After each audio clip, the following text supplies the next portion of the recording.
खबरें विस्तार से और शुरुआत करेंगे भोपाल से बड़ी खबर के साथ। बाग सेवनिया के लोगों ने, भोपाल के बाग सेवनिया के लोगों ने मुख्यमंत्री का आभार जताया है। बच्चों ने मुख्यमंत्री को कहा, थैंक यू मामा जी। सीएम के निर्देश के बाद अब पीपल और बरगद का पेड़ नहीं कटेगा। बाग सेवनिया इलाके के रहवासियों ने सीएम से यह अपील की थी कि पेड़ ना काटा जाए।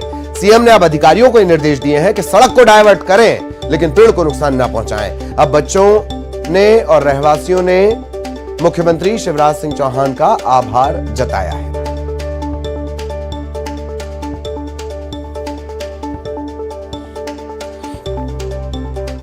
बीस साल पुराने दो पेड़ हैं।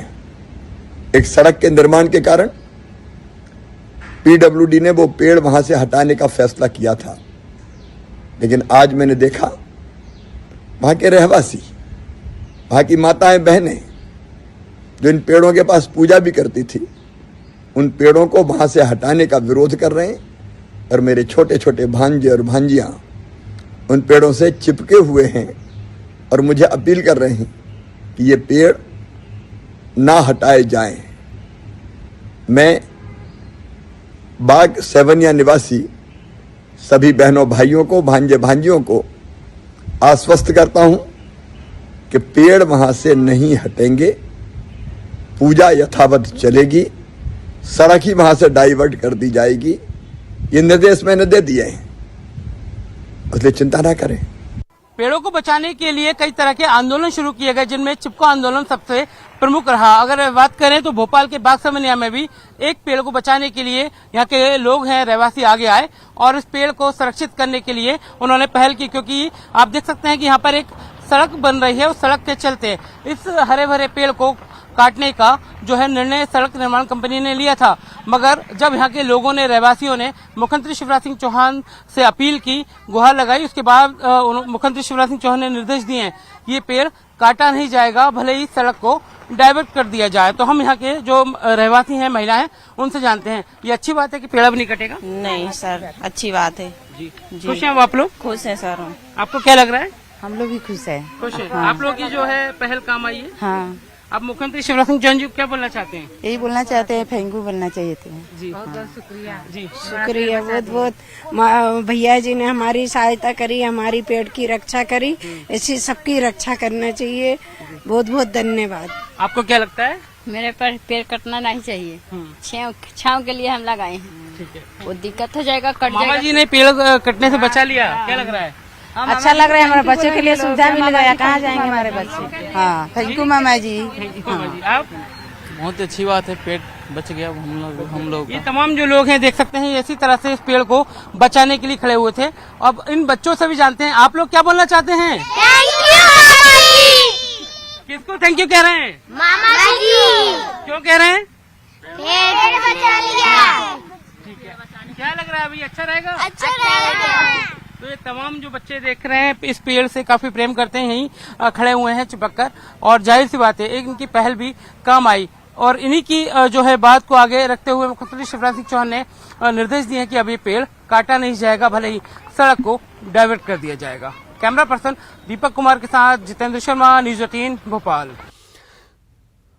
और अब खबर भोपाल से। देश के मुसलमानों को आईएएस नियाज खान की सलाह, मुस्लिम भाई गौरक्षक बने, धर्म परिवर्तन का विरोध करें, किसी का धर्म परिवर्तन ना कराएं, जबरन धर्म परिवर्तन इस्लाम में प्रतिबंधित है, शाकाहारी बने, ब्राह्मणों से मधुर संबंध रखें। ये आईएएस है। बातें हालांकि आपको लग सकता है मौलवी और सियासतदान जैसी कर रहे हो। तो आईएएस नियाज खान उपन्यासकार भी रह चुके हैं, 8 उपन्यास प्रकाशित हो चुके हैं। ब्राह्मण द ग्रेट इनका उपन्यास है, इसके चलते हाल फिलहाल चर्चा में है। विवादों से भी नाता जुड़ा रहा, लंबा चौड़ा विवादों का एक सिलसिला है, एक हिस्ट्री है। उसके बाद हृदय परिवर्तन और फिर आजकल ये सब कर रहे हैं आईएएस। सहयोगी जितेंद्र इस वक्त हमारे साथ जुड़े हुए हैं। जितेंद्र के पास हम आपको लिए चलेंगे।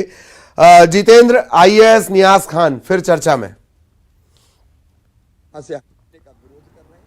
बिल्कुल ललित, आपने सही बात कही कि आईएएस का हृदय परिवर्तन हुआ है, क्योंकि इसके पहले जब भी उन्होंने ट्वीट किया उसे लेकर विवाद खड़े हुए हैं, मगर इस बार उनके इस ट्वीट को सराहा जा रहा है, क्योंकि उन्होंने एक समाज हित में अच्छी बात कही है। उन्होंने अपने मुस्लिम भाइयों से अपील की है कि वो मांसाहार का सेवन ना करें और साथ ही धर्म परिवर्तन का जो है बढ़ावा ना दें और उसका विरोध करें।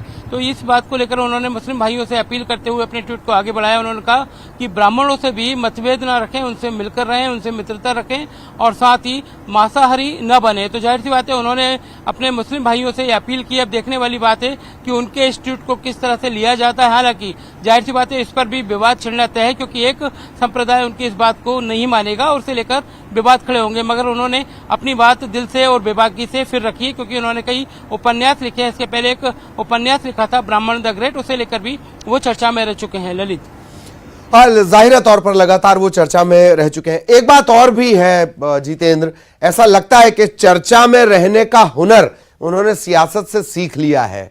वो अक्सर एक अंतराल के बाद कुछ ना कुछ ऐसा करते हैं कि चर्चा में आ ही जाते हैं। जी बिल्कुल ललित, आपने सही बात कही, क्योंकि जिस तरह से मौजूदा हालात चल रहे हैं उस बात पर उन्होंने जाहिर सी बातें इस अपनी बात रखी, क्योंकि अभी पूरे देश भर में अगर बात करें तो धर्म परिवर्तन का मामला छिड़ा हुआ है और मुस्लिम संप्रदाय पर सबसे ज्यादा आरोप लग रहे हैं कि वो जबरन धर्मांतरण करवा रहे हैं या फिर लव जिहाद को बढ़ावा दे रहे हैं। इसी बात को लेकर उन्होंने इस मामले का जिक्र किया। साथ ही दमोह में भी जिस तरह से गंगा जमुना स्कूल में इस मामले को तूल पकड़ा, उसी बात को लेकर अब नियाज खान ने उन्हें भी नसीहत दी है कि वो किसी का जबरन नसीहत ना दे, क्योंकि इस्लाम में इस बात को सही नहीं माना गया है। उन्होंने इस बात का हवाला भी दिया और साथ ही मांसाहार का सेवन न करने की भी अपील की है। तो कह सकते हैं चर्चा में बने रहने की बात हो या फिर अपने मुस्लिम भाइयों को आईना दिखाने की बात हो, उन्होंने साफ तौर पर अपनी बात रखी है। चलिए, बहुत बहुत धन्यवाद जितेंद्र, लेकिन आप हमारे साथ बने रहिएगा। एक और अहम खबर इस वक्त मिल रही है, इसे लेकर भी हम जितेंद्र से चर्चा करेंगे। ये बड़ी खबर दरअसल हुक्का बार से जुड़ी हुई है। मध्य प्रदेश में अब हुक्का बार पर सख्त कार्रवाई हो सकेगी। राष्ट्रपति के पास, जैसे आप जानते हैं, कोई भी बिल कानून बनने के पहले जाता है। हुक्का बार प्रतिबंध बिल, इसे मंजूरी दे दी गई है, राष्ट्रपति की मंजूरी मिल गई है। अब यह कानून की शक्ल लेगा। शिवराज कैबिनेट में 2022 में ही इस पर मुहर लगाई जा चुकी है। माना यह जा रहा है कि जुलाई में आगे जो सेशन आने वाला है उसमें यह कानून की शक्ल अख्तियार कर लेगा। मध्य प्रदेश में तकरीबन 200 से ज्यादा हुक्का बार हैं। हुक्का लाउंज चलाने वालों पर एक्ट बनने के बाद ज्यादा कार्रवाई हो सकेगी। 50,000 से 1 लाख तक का जुर्माना लग सकेगा। 1 साल से 3 साल तक की सजा का प्रावधान हो सकेगा। इससे पहले होता यह था, आप बार को बंद करो, ये चले जाते थे न्यायालय और न्यायालय से स्टे लेकर आ जाते थे, लेकिन अब नियम बन गया है। जितेंद्र हमारे सहयोगी लगातार हमारे साथ बने हुए, जितेंद्र के पास आपको लिए चलेंगे।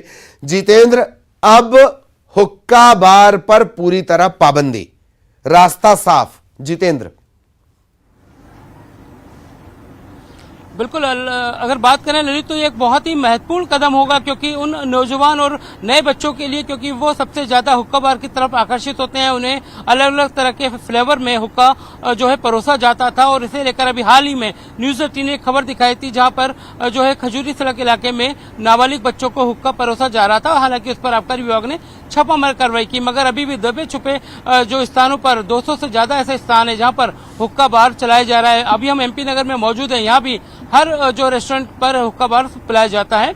तो अलग अलग फ्लेवर में बच्चों को नशे की लत लगाई जा रही है, मगर इसको लेकर अब एक बड़ा जो है एक्शन लिया जा रहा है और इसे लेकर एक्ट भी बनाया जाएगा, जिससे कहीं ना कहीं जो मासूम है, नौनिहाल है, उनकी जिंदगी को बचाया जा सकता है, क्योंकि वो ड्रग्स के सेवन के आदी हो जाते हैं। और इसे लेकर मुख्यमंत्री शिवराज सिंह चौहान ने पहले भी निर्देश दिया था। अब जब ये एक्ट बन जाएगा तो जाहिर सी बात है इस पर कड़ी कार्रवाई होगी, 1 से लेकर 3 साल तक की सजा भी होगी और हुक्का पिलाना प्रतिबंधित होगा। ललित, चलिए, बहुत बहुत धन्यवाद आपका जितेंद्र इस तमाम जानकारी के लिए। सहयोगी जितेंद्र विस्तार से जानकारी दे रहे थे। और अब बात करेंगे सृष्टि की। बड़ा अपडेट आपको यहां से दे दें, सीहोर से बड़ा अपडेट। सृष्टि को बचाने के लिए लगातार तीसरे दिन रेस्क्यू ऑपरेशन जारी है। एसडीआरएफ, एनडीआरएफ और सेना के जवान रेस्क्यू करने में जुटे हुए हैं। दिल्ली से एक रोबोटिक बेस्ड रेस्क्यू टीम पहुंच रही है और तकरीबन 42 घंटे हो चुके हैं। बोरवेल में ये मासूम फंसी हुई है। पैरेलल से खुदाई का काम भी लगातार चल रहा है। 40 फीट से ज्यादा गहरा गड्ढा पैरेलल खोद लिया गया है। राजस्थान से भी कुछ विशेषज्ञ बुलाए गए हैं और माना जा रहा है कि कुछ देर में ये टीम पहुंच सकती है। एक और बड़ा अपडेट आपको ये बता दें, बोर के मालिक बिंदु गोपाल पर मामला दर्ज हो सकता है।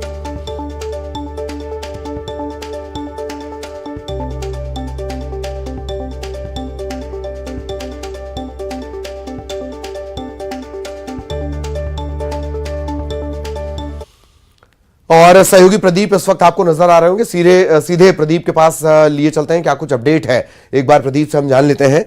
प्रदीप, क्या कुछ अपडेट, कितना वक्त और 2 टीमें आनी है, दिल्ली से टीम आनी है और राजस्थान से भी टीम बुलाई गई है, क्या कुछ अपडेट प्रदीप? ललित सृष्टि के भाग्य के फैसले में थोड़ी देर का समय बाकी कुछ मिनटों में यहाँ पर गुजरात की एक टीम आई है जिसके एक्सपर्ट्स यहाँ पर साथ में अपने रोबोटिक कैमरा लेके आए हैं। उनका कहना है कि गुजरात में इस तरह का काम में बहुत निपुणता रखते हैं और उस टीम को यहाँ पर जो एसपी मयंक अवस्थी, यहाँ पे जो तमाम अधिकारी है, उन्होंने उनको रेस्क्यू काम शुरू करा दिया है। और जैसा कि आप मेरे ठीक पीछे दिखाई दे रहा है आपको, यहाँ पर ये काम चल रहा है, समय आप देख रहे हैं। यहाँ पर ये रोबोटिक कैमरा है, समय लगे लेकिन जल्द वायरिंग की गई है। अंदर इसमें 3 कैमरे लगे हुए हैं जिसमें किसी प्रकार की पानी हो दिक्कत होगा, लगातार पानी आ जाएगा। आप देख रहे हैं एसडीआरएफ की टीम इस समय थोड़ा सा रेस्क्यू प्रॉपर चले इसलिए थोड़ी आड़ करी जा रही है ताकि उनके काम में बाधा ना पहुंचे। हम देख रहे हैं कि भारतीय सेना की टीम इस समय यहाँ पर मौजूद है, एनडीआरएफ एसडीआरएफ की पूरी टीम मौजूद है और जो गुजरात से इस समय ललित एक्सपर्ट आए वो पूरी कुछ अपना ऑपरेशन शुरू कर चुके हैं और थोड़ी देर बाद हम उम्मीद करते हैं कि सृष्टि हमारे बीच में होगी। अब जो सबसे बड़ी बात यही है कि जो गुजरात की टीम इधर गाड़ी देख रहे हैं आप, ये जो गाड़ी आई है इसी गाड़ी से रेस्क्यू टीम के लोग जो हैं गुजरात से यहाँ पहुंचे। ललित देख रहे हैं गाड़ी आप, इसी गाड़ी में बैठकर रेस्क्यू टीम यहाँ पर आई है और उनका ये कहना है कि उन्होंने अपना काम शुरू कर दिया है। प्रशासन पूरी तरह से उनके साथ में है ललित इस समय और कुछ ही मिनटों में हम भी नीचे टीम भी दुआ करती है कि सृष्टि का जो शरीर पिछले 42 घंटे से लगातार बोरवेल के अंदर फंसा हुआ है वो अब बुकिंग के माध्यम से बाहर आएगा और ये अंदर की स्थिति मालूम पड़ेगी। आप देख रहे हैं सब पूरी टीम यहाँ पर जो आप देख रहे हैं कि जो पर्दे में आड़ करी गई है उसके साथ आप देख रहे हैं कि यहाँ पर जो मशीन है उसको अंदर उतारा जा रहा है और उसके साथ केबलिंग की वायरिंग का सिस्टम दिया गया है ताकि वायर के माध्यम से जो उसके आउटपुट हैं वो प्राप्त हो सके। आप देख रहे हैं कि इस समय पूरी टीम, पूरे लोग इस समय केवल जहां सृष्टि अंदर बोर में समाई हुई है जो लगभग 120 फीट की गहराई पर सृष्टि है, 50 फीट के बाद में लगातार पानी आ रहा है और पानी के नीचे चूंकि लगातार कल ऑपरेशन चल रहा था उसके बाद से जो कीचड़ टाइप का पानी हुआ है तो उसी वजह से कल जो छोटे कैमरे से वो काम नहीं कर पा रहे थे। इसीलिए मध्य प्रदेश सरकार ने स्पेशल टीम बुलाई गई थी दिल्ली से, राजस्थान से, बॉम्बे से, लेकिन गुजरात की टीम यहाँ सबसे पहले पहुंची है। उन्होंने अपने रोबोटिक कैमरे के माध्यम से उनके एक्सपर्ट है, हम दिखाई दे रहे हैं आपको, वो लगातार जो है इस समय पहुंचा रहे हैं और आप देख रहे हैं कि सेंटर की व्यवस्था की ताकि बच्ची अगर सुरक्षित हो तो उसको ऑक्सीजन साथ आए। एक आप देख रहे हैं सामने टेबल दिखाई दे रही है, उस पर उनका रिमोट कंट्रोल लगा हुआ है। एनडीआरएफ की टीम की ब्लू दिखाई दे रही है उसके पीछे, ये कैमरे का मॉनिटर है जहां से पूरा ये सिस्टम मॉनिटर होगा और ये लगातार उल्टी गिनती अब शुरू हो चुकी है और ये रोबोटिक की जो मशीन है वो उसको अंदर डाल दिया गया है और जैसे ही लाइट से कनेक्ट होगा उसके बाद अंदर दिखाई देती है कि आखिर अंदर सृष्टि किस अवस्था में, क्योंकि जो बोर है इसकी पूरी गहराई 50 फीट है ललित और 120 फीट की गहराई पर सृष्टि को कल आखिरी बार रात को जब करा गया था 11 बजे, तब आखिरी बार सृष्टि का जो 11 बजे मिला था और 120 फीट की गहराई पर ललित के समय वो अंदर है सृष्टि और उसको निकालने के लिए ये सबसे बड़ा ऑपरेशन मध्य प्रदेश में रोबोटिक ऑपरेशन चल रहा है। अभी तक मध्य प्रदेश में रोबोटिक का ऑपरेशन की अभी तक व्यवस्था नहीं थी, लेकिन स्पेशल टीम को गुजरात से बुलाया गया है जो रोबोटिक के माध्यम से एक रोबोट एक बेलन टाइप का बना हुआ है जिसकी पूरी विड्थ जो बोर्ड की विड्थ से मैच करती है, तो काफी भारी बने। उसके अंदर 3 कनेक्शन लगे हुए हैं, 3 हाइपर कैमरे लगे हुए हैं जो सेंसिटिव कैमरे हैं जो नाइट मोड पे भी देखते हैं, पानी के अंदर मर्डर भी देखते हैं, नेवी में इसका विशेष यूज होता है। वही कैमरे के माध्यम से गुजरात से एक्सपर्ट यहाँ पर आए हैं जो पूरा ऑपरेशन इस समय शुरू कर चुके हैं और जैसा कि आप देख रहे हैं कि इस समय ये रोबोटिक मशीन में कितनी गहराई पर जो जाएगा, कितनी गहराई पर सृष्टि का शरीर अंदर मौजूद है, ये सारी चीजें ऑपरेटर के माध्यम से हैंडलिंग होगी और यहीं से उसको कंट्रोल करेंगे हाथ के माध्यम से। जैसे रोबोटिक सर्जरी के माध्यम से देश में ऑपरेशन होते हैं, ठीक उसी पैटर्न पर रोबोटिक पैटर्न पर ये रेस्क्यू ऑपरेशन चलाया जा रहा है जिसको बुकिंग करके बच्ची को ऊपर लाया जाएगा। एनडीआरएफ की टीम इस समय बहुत आशान्वित है, जिला प्रशासन आशान्वित है और खासकर उसके जो माँ बाप हैं राहुल और उसकी माँ रानी वो भी बहुत ज्यादा आशान्वित है कि हमारी बेटी हमारे बीच निकल के आई। आप देख रहे हैं कि सभी थोड़ी देर के लिए जो जैसी मशीन है। जी। चलिए बहुत बहुत धन्यवाद प्रदीप आपका इस तमाम जानकारी के लिए। और लगातार प्रदीप की नजरें बनी हुई है, बड़ा अपडेट उन्होंने दिया। गुजरात से टीम आ चुकी है, हालांकि अलग अलग जगहों से टीम के लिए रिक्वेस्ट की गई थी जो रोबोटिक्स के एक्सपर्ट हों। गुजरात की टीम सबसे पहले पहुंची है और अब यह माना जा रहा है कि जल्द से जल्द एक अच्छी खबर सभी को सुनने को मिलेगी। अगली बड़ी खबर का रुख करेंगे, अंबिकापुर से मिल रही है। महिला का मकान गिराने का यह मामला है। महिला की शिकायत पर 12 लोगों पर एफआईआर दर्ज हुई है।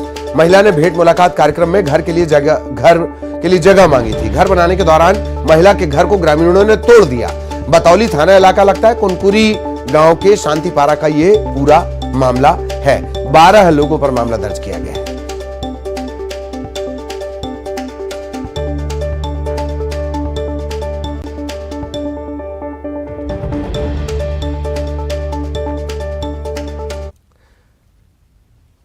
खबर जशपुर से, जहां सूने मकान में लाखों की चोरी की वारदात को अंजाम दिया गया। लैपटॉप, नकदी, जेवरात की चोरी की गई। मौके पर पुलिस पहुंच चुकी है। पत्थल गांव के केरा कछार का यह पूरा मामला है। खबर जशपुर से, जहां सूने मकान में लाखों की चोरी की वारदात को अंजाम दिया गया। लैपटॉप, नकदी, जेवरात की चोरी हुई। पुलिस जांच में जुटी हुई है। पत्थल गांव लगता है, केरा कछार का यह पूरा मामला।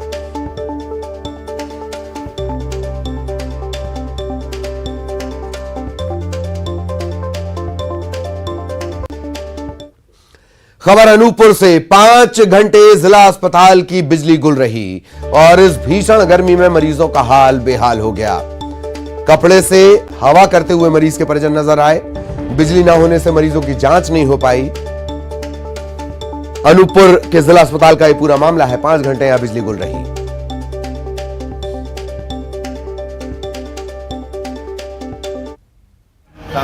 चेकअप नहीं हुआ आपका? नहीं हुआ। क्या बोले? लाइट नहीं है, यही कारण दे दिया। क्या नाम है आपका? प्रकाश क्या चेकअप कराने आए थे? मैडम का खून जांच पैसा कुछ भी नहीं हुआ। और जैसे लाइट नहीं है तो पंखा वगैरह सब बंद है, कोई जनरेटर की सुविधा नहीं मिल रही है आपको? देख ही रहे आप एडमिट हो ना? कोई डॉक्टर भी देखने नहीं आया ना अभी तक? क्या बोले उन्होंने? वाटर लगा, कभी वाटर निकला। बिजली के बारे में कुछ नहीं बोले कि कब तक आएगी? कुछ बोले तो नहीं। मतलब आप हाथ से ही धौंक रहे हैं। तो क्या किया जाए? कहाँ से आए हैं आप? हम तो ये तैयारी होता है। क्या हो गया आपको? लू लग गया। लू लग गया। और अब रायपुर से बड़ी खबर, प्रदेश में छत्तीसगढ़ में आज भी हीट वेव चलने की चेतावनी जारी की गई है। जांजगीर, रायगढ़, महासमुंद, बलौदाबाजार, कांकेर, राजनांदगांव, रायगढ़, दुर्ग और बेमेतरा। अगर इन जगहों पर आप रह रहे हैं, बहुत जरूरी काम हो तो ही बाहर निकले। हीट वेव की चेतावनी जारी की गई है। लू की चेतावनी जारी की गई है। मौसम विभाग ने सावधानी बरतने की अपील भी की है। तापमान पारा 45 डिग्री के पार पहुंच सकता है।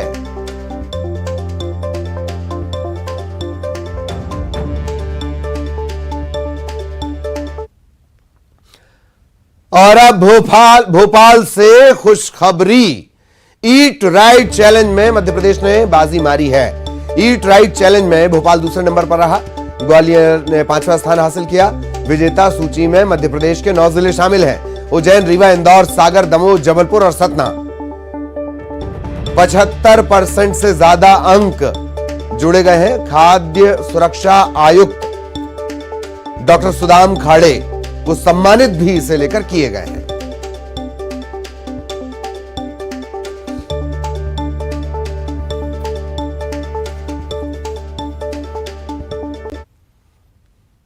और इसी के साथ इस बुलेटिन में इतना ही। खबरें जारी हैं।